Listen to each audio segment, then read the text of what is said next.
제가 국회에 있을 때 산업통상자원위원회 그 법안심사위원장을 했습니다. 그래서 그 당시에 탈원전 이슈가 있었고 재생에너지를 촉진하는 기반 법령을 만드는 작업을 했었는데, 탈원전 이슈는 사실은 법령에 따른 조치보다는 정책적인 판단에 따른 조치였기 때문에 법령적인 전환이 없었고, 재생에너지는 저희들이 굉장히 열심히 준비를 했지만 생각보다 우크라이나 전쟁이 나고 또 이란 전쟁이 나면서 여러 가지 ESG 환경이나 이런 것들이 줄어들었습니다. 해외에서 오신 분들이 있기 때문에 국내 상황에 대해서 잠깐 얘기하고 우리 기업들이 미국 시장에 나가는 방안에 대해서 말씀드리겠습니다.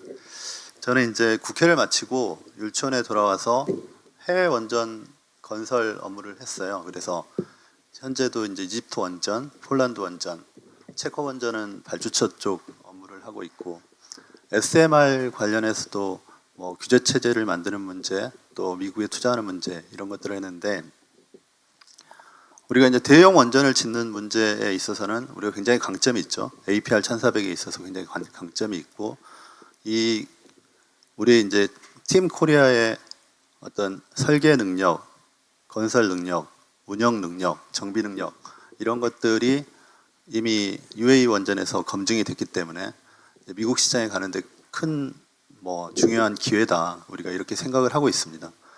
무엇보다 대형 원전 비즈니스는 여러분들이 잘 아시겠지만 파이낸스적인 측면이 굉장히 어렵습니다. 10년 가까이 돈이 묶여 있어야 되고 20조, 30조가 묶여 있어야 되는 그 부담을 파이낸스적으로 감당하기가 어려운데, 그렇기 때문에 UAE나 체코에서 우리가 그 프로젝트를 진행할 수 있었던 것은 체코 정부가 적극적으로 파이낸스적인 부분을 떠안았고, UAE도 마찬가지입니다. 그래서 대미 쪽에 미국의 원전을 짓는 문제가 굉장히 우리한테 기회라고 보는 것은, 우리가 대미 투자 특별법에 의해서 원전의 여러 허들을 사전에 제거할 수 있고, 미국 쪽에서도 파이낸스적인 부분, 또 규제적인 부분을 많이 완화시켜 주기 때문에 우리가 그렇게 가고 싶어 했던 미국 시장에 갈 수 있는 기회가 된다, 이렇게 생각을 합니다. SMR과 관련해서는 이제 우리 기업들이 굉장히 많은 투자를 하고 있습니다. 우리 아까 그 토메이 변호사님께서도 여러 투자 사례를 설명해 주셨고, 또 콜버트 대표께서 그 엘리멘털 파워의 역할과 관련해서 여러 비즈니스 모델을 제시해 주셨는데, 일단 저희가 이제 그 미국 시장에 들어갈 때 검토를 하는 것은 단순한 투자자로 들어갈 것이냐, 아니면은 우리가 표준 설계 과정에서 어떤 그 IP를 확보한 상태로 들어갈 것이냐의 문제에 차이가 있습니다. 이런 부분들을 어떻게 접근할지가 우리한테는 굉장히 큰 과제이고, 그 과제를 달성하기에는 사실 미국 원안위의 규제, NRC의 규제도 그렇고, 또 DOE의 그러니까 국가 핵심 전략 자산으로 보는 원전에 대한 태도도 그렇고, 또 CPUS 문제도 그렇고, 또 연방 에너지 규제 위원회의 입장도 그렇습니다. 그래서 여러 가지 이제 투자자의 입장에서는 굉장히 성공적인 모델이 될 수 있는데, 그 이후에 코리아 팀이 이 SMR을 가지고 실제 비즈니스, 그 이후에 상용화 모델에서의 비즈니스를 어떻게 할 것이냐에 대한 고민을 하고 있을 겁니다. 아마 여기 계신 여러분들도 충분히 고민을 하실 겁니다. 두 번째, 이제 국내 문제로 한 가지 더 말씀드릴 부분은, 우리 권영희 과장님께서 굉장히 잘 설명해 주셨는데, 우리나라 전력 개통에 관한 문제입니다. 지금 이제 아마 LS전선, 대한전선, 또 효성, HD현대 다 변압기, 케이블, 배전 이쪽 계통의 비즈니스를 하시는 분들이니까, 우리가 그 중앙 집중적인 그 송배전 시스템을 가지고 있단 말이에요. 그리고 지금 시점에서는 사실 2000년대, 그러니까 2010년대 후반기에 이미 이런 작업들이 되었어야 되는데, 그 송배전 시설에 좀 추가 확충, 또 개량 작업이 이루어졌어야 되는데, 그것이 이제 실제 여러 가지 민원 이슈라든가 비용 이슈, 특히 한전의 적자 문제 때문에 진행이 안 됐습니다. 그런데 현 시점에서 그러면 그런 엄청난 비용을 감내하면서 재정적으로 그런 다시 송배전 시설에 대한 추가 확충을, 중앙 집중적인 송배전 시설에 대한 추가 확충을 해야 되느냐에 대한 고민이 있을 겁니다. 정부 쪽에서. 그리고 그런 고민의 보완책으로 지금 아까 말씀하셨듯이 전남 지역에서 하는 그러니까 분산 에너지, 그러니까 지산 지소형 배전 시스템을 시험적으로 실행을 해보고 이런 시스템을 5급 3특 체제의 각 지방마다 만들어내는 구조를 해내면 우리가 지금 현재 해야 되는 에너지 고속도로라는 그런 어젠다에서 해야 되는 막대한 자본 투입을 완화시키고 그걸 새로 세계 시장에서 우리 수출 상품으로 할 수 있지 않을까 하는 고민들을 할 겁니다. 거기에 이제 여러 가지 기술적인 요소들이 있는데 우리가 이제 HVDC 기반으로 해서 직류를 전송하는 모델을 계속 하고 있는데 그 모델의 한계는 송전탑 이슈에 대한 민원 문제 그리고 너무 많은 비용이 들고 또 고도화된 고비용의 케이블 그걸 감내해야 된다는 거죠. 그래서 이런 부분들을 어떻게 판단할 거냐, 정부의 입장에서 또 한전의 입장에서 아니면 지자체의 입장에서 어떻게 그 비용을 어디에다 투자할 것이냐에 대한 문제가 사실 우리 사회가 결정해야 될 문제 같습니다. 이거 이제 국내적인 문제로 말씀을 드렸고요. 우리가 미국 전력망, 그러니까 미국 시장이 사실 우리에게는 기회의 땅인 것 같습니다. 이 기회의 땅을 어떻게 우리가 이제 들어갈 것이냐. 원전에 있어서는 정말 우리가 그토록 가고 싶었던 미국 시장을 갈 수 있는 기회입니다. 특히 우리 콜버트 대표님 와 계신데 아마 콜버트 대표님의 엘리멘탈 파워가 그런 데 있어서 굉장히 큰 역할을 할 수 있을 거라고 생각합니다. 우리가 가지고 있는 여러 리스크들, 파이낸스적인 리스크들 또는 우리가 투자로 들어갈 때 CPUS에 의한 여러 규제 사안들, JV를 설립할 때도 만들어지는 여러 허들들, 승인을 받아야 될 문제들, 이런 문제들이 지금 현재의 미국 정부 또 우리나라의 대미투자 특별법 하에서 예전에 어려웠던 허들들을 잘 정리해 나갈 수 있는 기회인 것은 맞습니다. 그리고 또 한 가지는 지금 미국 전력망이 가지고 있는 여러 가지 한계들, 그러니까 너무 노후화되어 있고 그 노후화된 정도가 전국적으로 펼쳐져 있기 때문에 이 송전망을 그대로 유지하면서 하이퍼스케일의 데이터 센터를 만들어가기 어렵다. 각 도시마다 하이퍼스케일 데이터 센터가 들어오게 되면 기존 노후화된 송전망 때문에 너무 많은 시민들의 불편이 있다는 거죠.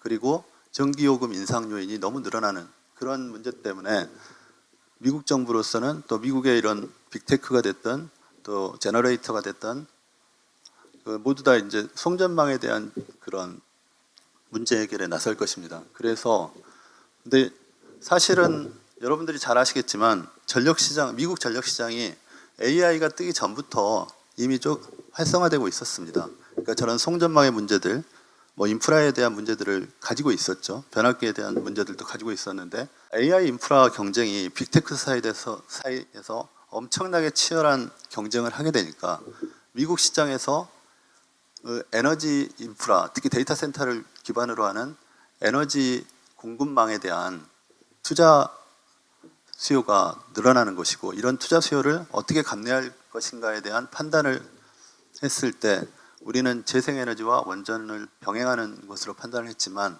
트럼프 행정부에 있어서는 원전에 더 집중을 한다는 생각을 갖고 있는 거죠. 그래서 우리에겐 굉장히 기회다 이렇게 말씀드립니다.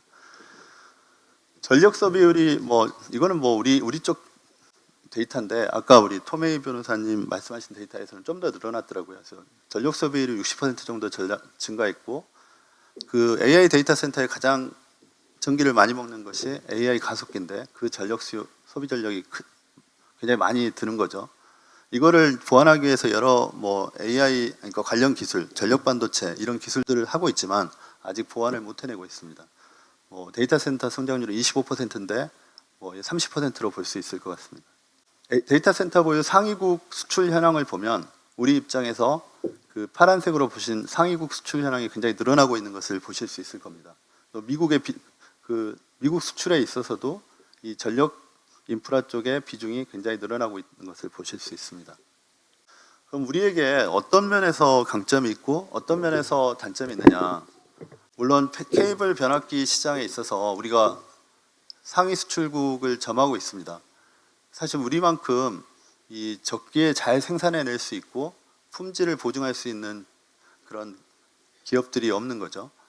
그리고 변압기 시장에 있어서도 우리가 뭐 중대형 변압기에 있어서는 아직은 조금 더 경쟁 관계에 있지만 다양한 스펙트럼의 변압기를 만드는 데 있어서는 뭐 효성이나 이런 기업들이 굉장히 잘하고 있고, 이제 배전반 문제는 오이다 이렇게 보이는데, 어쨌든 전체적인 그 구성이 포트폴리오에 있어서 우리가 경쟁력을 가지고 있다고 볼 수 있습니다.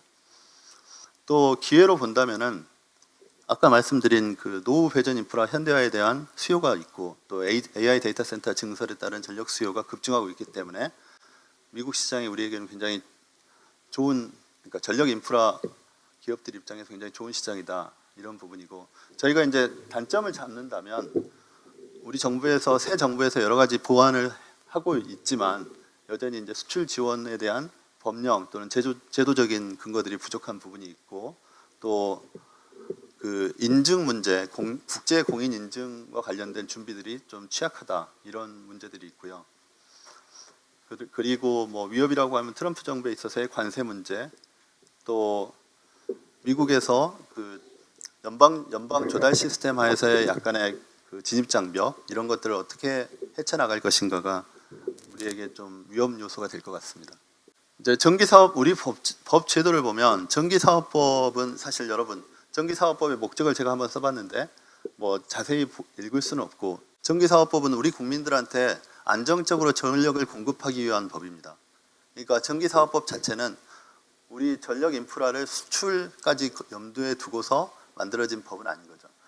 우리 그런 전기사업법 체계하에서, 물론 전기사업 다양한 법제가 각각 그 발전원별로 만들어져 있지만, 어쨌든 전체를 총괄하는 전기사업법제 하에서는 이 수출 지원과 같은 부분들이 없습니다. 근데 왜 이 얘기를 드리냐면, 우리가 방산 분야가 굉장히 성공했습니다. 방산 수출이. 그리고 우리 법인도 방산 수출 분야에서 굉장히 많은 업무를 하고 있는데, 이 방위사업청 주도로, 국방부 주도로 방위산업 발전 및 지원에 관한 법률에 수출 지원에 관한 조항들을 넣었어요. 그리고 그런 것들이 굉장히 효과가 있었다고 저희는 판단하기 때문에 전기사업법에도 그런 개정을 한번 해보자, 이런 말씀을 드리는 거고, 이제 뭐 우리 내부에서 나갈 때 대외무역법상 전략문자에 대한 그 수출 통제가 있는데, 이 부분은 사실 뭐 우리 전력 현재 변압기나 또는 케이블 뭐 이런 부분에 대해서 크게 문제되지는 않을 것 같습니다. 그리고 뭐 관세나 이런 가격 경쟁력 상실 문제, 이런 부분에 대해서 우리 정부가 얼마만큼 더 적극적으로 지원할 수 있느냐, 가격 경쟁에 있어서 우선순위를 가질 수 있게 하느냐, 이런 부분. 또 아까 말씀드린 것처럼 저희가 이제 SMR과 관련해서 JV를 하나 만들려고 했거든요. 근데 JV를 만들려고 하니까 어쨌든 이제 표준 설계 받는 과정에서 NRC 규제가 어느 정도 걸릴지, 이거에 대한 이제 대략적인 타임 스케줄이 나와야 되잖아요. 그리고 이제 CPU 수와 관련해서 JV 승인을 받을 수 있을지, 그러니까 일반적인 JV에 있어서는 뭐 큰 문제가 없는데, 이제 SMR 원자력 관련된 분야에 있어서 우리가 JV를 만들게 되면 미국 뭐 DOE나 또 외국인 투자 심의위원회에서 이 문제를 어떤 식으로 해결해 줄지, 이게 굉장히 풀기 어려운 문제였거든요. 그래서 그런 부분들에 대한 그 미국 시장 진출을 할 때 그 사전적인 준비, 또 중간중간에 그 DOE나 이런 쪽과 계속 커뮤니케이션 할 수 있는 역량, 이런 것들이 필요하다고 생각합니다. 우리 새 정부 들어가지고 수출 강국으로서의 역할에 굉장히 관심이 많다. 특히 전력기기 분야의 수출에 대해서 원전과 별도로 전력기기를 꼽고 그 분야에 대해서 금융전시 인프라 수출 지원 체계를 만들겠다는 것을 천명을 했거든요. 그래서 그런 부분에 있어서 수출 지원이 확대될 것이다, 이렇게 보고 있습니다. 그래서 지금 현 정부에서 하는 여러 뭐 금융적인 파트에서의 지원, 또 그 이제 어쨌든 신시장을 개척하는 데 있어서의 여러 공급 지원책들이 나와 있습니다. 그래서 법 제도 개선을 할 때 어떤 식으로 개선을 할까, 이런 부분에 대해서 간단하게 썼는데요. 그러니까 뭐 방산 물자와 관련된 수출지원법에 그걸 벤치마킹해서 우리도 이런 법제를 전력산업 내에 좀 반영하는 게 어떠냐.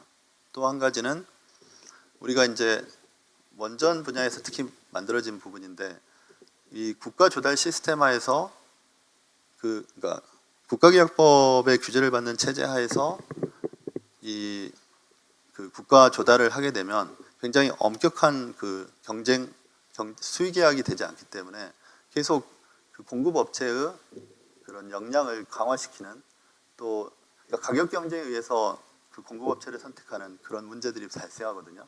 그래서 그 방산 물자지원법에서 그런 부분에 대한 완화책을 제시하고 있습니다. 이런 부분들이 이제 우리 전력 계통에도 좀 들어가서 해외에 나갈 때도 지원을 하고 국내에서도 어떤 뭐 조달 시스템 하에서 일반적인 조달 시스템이 아니고 이제 이 에너지 조달 관련해서는 좀 더 그 역량 있는 기업들과 그러니까 이런 수의 계약들이 좀 일부 가능한 그런 쪽으로 갔으면 좋겠다 이런 생각을 하고 있고요. 그래서 뭐 이 법안의 예시에 관한 부분이고 그다음에 이제 통관과 관련된 부분, 세무행정과 관련된 부분, 뭐 이런 것들에 대한 어려움이 있어서 이런 부분들을 어떤 식으로든 지원하는, 그러니까 국가 정부 차원에서 지원하는 이런 법적 근거를 마련하자 이런 생각을 갖고 있고 이게 이 법안이 이제 그 정성호 의원이 발의했던 법안인데 아직 제대로 처리는 안 됐습니다. 그래서 한번 소개해드렸고요. 이제 오늘 여기에 와가지고 이제 여러 가지를 느끼게 되는데 특히 이제 콜버트 대표나 토메이 변호사의 발표 내용을 보면서 느낀 건데 원전 시장 또 뭐 전력 인프라 뭐 케이블이 됐든 배전이 됐든 또는 변압기가 됐든 미국이 기의 땅이 된 거는 맞는 것 같습니다. 그리고 그 작년 재작년에 제가 프로젝트를 하면서 미국 규제 당국하고 커뮤니케이션 했을 때보다 지금이 훨씬 좀 더 그 우리가 그들을 설득하는 데 있어서 굉장히 유리한 환경이 된 것도 맞고 또 미국의 원전을 짓고 운영하는 문제에 있어서 파이낸스적인 리스크가 없다고 하면 우리 코리아 팀이 굉장히 적극적으로 뛰어들 수 있는 문제고 다만 이제 우려되는 거는 이런 부분이 있습니다. 우리가 대형 원전을 해외에 지을 때는 이런 생각을 갖고 짓는단 말이에요. 체코 공기업에게 뭐 운영을 하든 운영을 해서 수익을 빼오든 아니면은 운영권을 넘겨주고 우리가 이제 뭐 O&M 계약을 체결하든 그 지속성에 있어서 문제가 없잖아요. 대형 원전을 지었을 때 PPA를 하지 않더라도 그쪽 정부가 보증하는 뭐 거래 상대방하고 거래를 하기 때문에. 근데 미국에 있어서는 아까 우리 이제 콜버트 대표가 설명한 여러 가지 비즈니스 모델에서 살펴보면 빅테크가 하이퍼스케일 AI 센터를 짓는데 SMR이 아닌 대형 원전을 가지고 PPA를 체결했다. 그 PPA가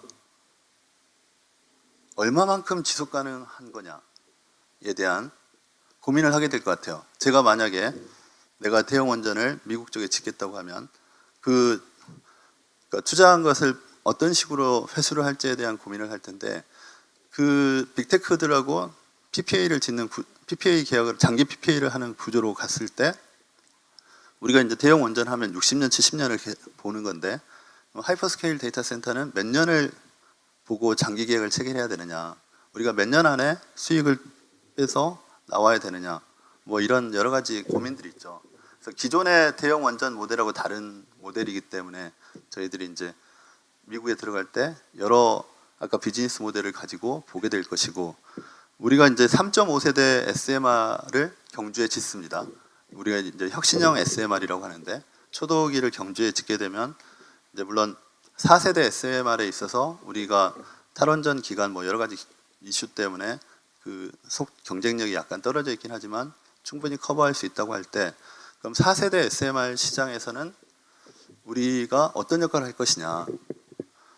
체코 원전을 앞두고 웨스팅하우스하고 이렇게 IP 협정을 맺어야 됐던 그런 IP 이슈에서 어느 정도 벗어난 상태로 그 SMR 시장에서 코리아 팀이 주도적인 역할을 할 수 있을 것이냐, 이런 부분에 대해서 우리가 좀 더 고민해야 되지 않을까 이런 생각을 합니다. 감사합니다.